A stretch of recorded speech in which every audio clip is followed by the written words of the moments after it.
Let's talk about the NDC, which has been talking about the Airbus scandal. They've also been talking about the missing excavators.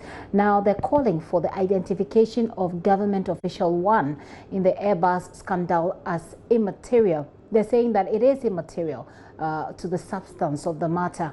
The Special Fraud Office report disclosed that some top government officials under the year of review took €5 million euros as bribe from the world's largest airliner manufacturer, Airbus.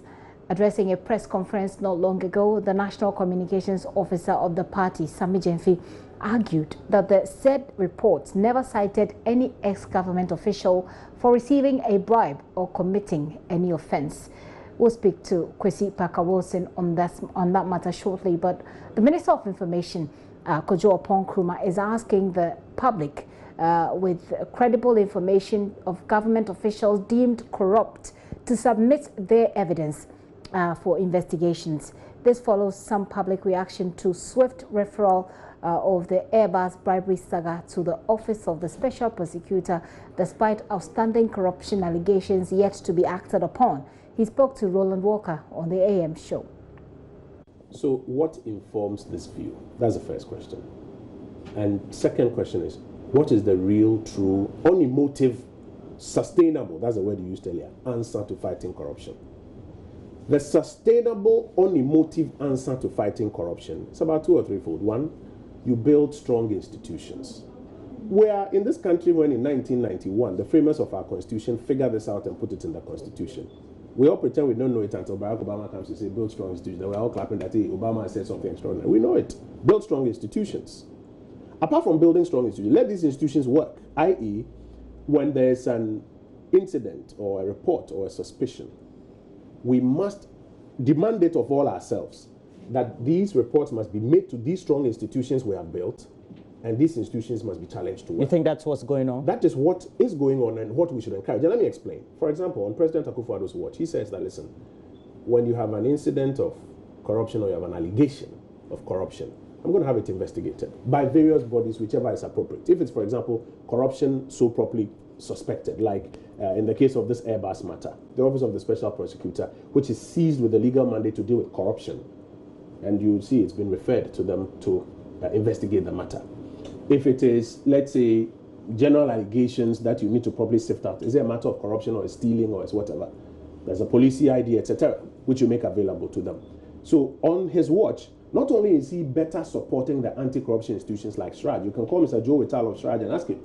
Their financing and budgetary allocations have gone up. Nobody's interfering with their work. You can check from IOCO. Leadership has been changed. Financing is being made available. You can check from the Office of the Special Prosecutor. They are, it didn't used to exist. It now exists. They are getting more resources. These institutions are being built. Now, what do we all have to do? Do we all go around just repeating, well, corruption is going up, perception of corruption is going up? Or do we now also do our part, which is A, if you have evidence, we challenge you, don't come sit on the TV and just repeat it because you think it's political expedient. That is, whip it up. Go and make that report and back it with your evidence and let it be acted upon. Okay. And for example, when we see civil society organizations and media, etc., that appears to be, whiffy-waffy on the subject of corruption, we call them out. For example, have you noticed that in this Airbus matter is, in my view, one of the biggest international level disgraces that Ghana is going through? Not even the Maybe and Johnson scandal. Check the amount of money in the Maybe and Johnson scandal. It doesn't come anywhere close to what happened or what the British and American and French courts are saying happened in this Airbus matter. The president, the government, discharged their obligations within the first 24 hours by referring the matter to the Office of the Special Prosecutor to act on it.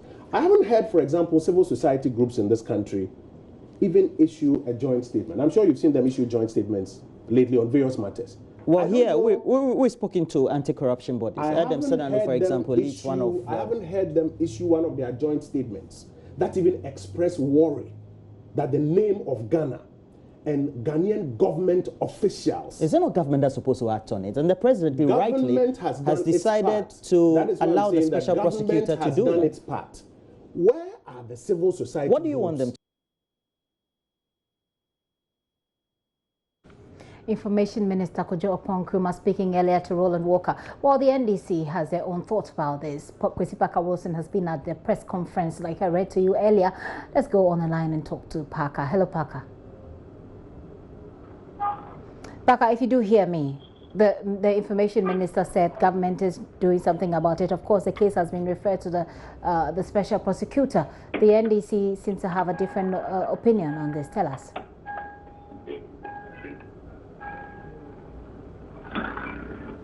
Hello, Parker. Yeah, hello, Gifty. Parker, I'm saying that we've just heard the Minister for Information speak to the effect that government has already done something about this Airbus situation. He says that this is a national embarrassment and everybody else should be concerned about that. But the NDC seems to think that identifying who that government official one is immaterial to the entire discussion. Tell us more. If you're asking me about I'm struggling to hear you actually, but go ahead. If you're asking me about the press conference organized by the NDC responding to some allegations by the government and NPP over the involvement of former President John Dramani Mahama as regards to the Airbus bribery scandal, the party has been clear that there is no way that Ghanaians, or of course the NPP, can connect the former president to the scandal. Now, according to the party, the SFO report never cited any ex-government official for receiving bribe or even committing an offense. Again, in that same report, the party argues that it established that the country did not lose any money, so there wasn't anything like financial loss to the state. So it is baffling and quite worrying for anybody to be pointing accusing fingers at the former president, John Dramani Mahama. And so for the NDC, they are clearing their minds that government official one, as cited in the report, is not John Dramani Mahama. They don't know who the person is.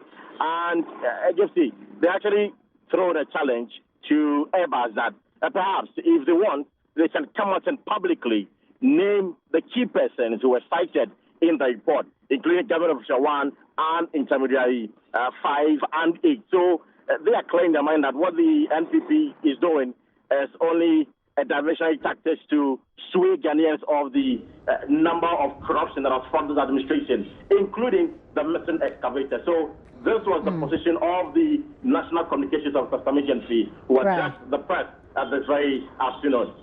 Parker, I hope that you hear me this time, because I'm just going to ask you briefly about what they had to say about the missing excavators, because the NPP has been speaking. Gifty, come again. I'm just going to find out about from you about what they said about the missing excavators. We know they mentioned it because the NPP has been defending Professor Frimpong Boateng, and this is the same person that the NDC is calling for his arrest.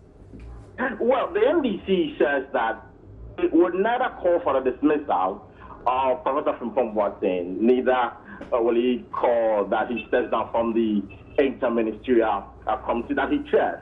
Now, the reason is simple, that the government, and of course, they mentioned the president's name. President Akufo-Addo, he has no evil and sees no evil when it comes to corruption allegation against their appointees.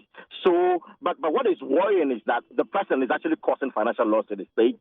The president has committed huge resources to fight galamsey, but it is interesting that what the president is engaging in is only a maneuver where they are seizing excavators from individuals and using it at their own advantage just to finance the party ahead of the 2020 election. So the NDC is quite clear that what the government, everything that they are doing is a sham, and as a matter of fact, it's a betrayal of the trust Ghanaians had in the presidency of the Nana Akufo-Addo. And he actually called on Ghanaians to take the government out for betraying their trust as far as the fight against galamsey is concerned.